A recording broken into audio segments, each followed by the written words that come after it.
Good afternoon everyone. এই যে দেখুন এত ঠান্ডা, সেই জন্য আমরা সব স্নান করে ছাদে চলে এসেছি। এই যে একটু রোদ পোহাতে। এই যে আমি দেখেছেন এত ঠান্ডা লেগেছে, জ্যাকেট ফুল প্যান্ট সব পরে নিয়েছে, রোদে এসেও পরে নিয়েছে।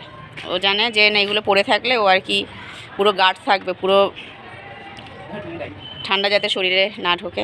এই যে মেয়ে বসে আছে, এরা কিন্তু দুটো কেউ ছাদে আসে না জানেন তো, রোদে ঘরের মধ্যেই বসে থাকে স্নান করে। মানে আজকে আর কি এত ঠান্ডা লাগছে আর পাচ্ছে না, ওই জন্য ছাদে চলে এসেছে। ছাদে চলে এসেছে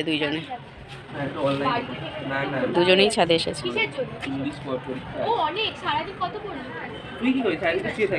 দুজনে যেখানে থাকবে সেখানেই ঝগড়া, দুজনে যেখানেই থাকবে সেখানেই ঝগড়া বাবা। ওই জন্য চলুন, হেভি রোদ।